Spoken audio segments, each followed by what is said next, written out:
ရမာကြီးတော်သေးကြီးကွန်တိတိုင်းရက်ကွက်မှာနေစဉ်လက်ဖေးမြည်အချိုပွဲအချိုများဖြင့်အခမ်းပါသည်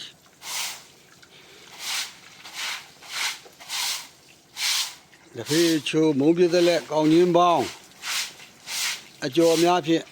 လောအားဒါနအလူရှင်များအားနေစဉ်အခမ်းကျွေးဝေးပါတယ်ဖရာမာကြီးတော်သေးကြီးကွန်တိတိုင်းရက်ကွက်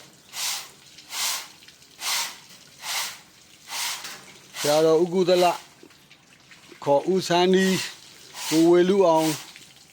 မနီစလလူမှုကူညီရေးအသင်းအဖွဲ့မှကုသိုလ်ပါဝင်လေးစဉ်ဆောင်ရွက်လောအားဒါနပြုပါသည်နတ်လူအပေါင်းသာဓုခေါ်ဆိုနိုင်ကြပါသည်တော့ဤပြုသည်များကုသလသူလည်းအမြအတမ်းများပေးဝေပါတယ်ကြာဘောကရောက်ရဘောကဘုံဌာနမှအဆောင်ရှောက်များသာဓုအနုမောဒနာခေါ်ဆိုနိုင်ကြပါသည်ရဝေယနီမှာအလူရှင်များလဲကျောက်သစ္စာဒိဋ္ဌံကျောက်ဖြာကြီးအားအစအဦးအမိုးကာများပြန်လဲဆောက်လို့လူတိုင်းရအတွက်တဝူတယောက်သေးတော်၎င်းအများကုသိုလ်တော်၎င်းလာရောက်ပါဝင်ကုသိုလ်ပြုလူတိုင်းနိုင်ပါတယ်ဆိုတဲ့အကြောင်းအတိပေးတိုက်တော်လို့တော်၍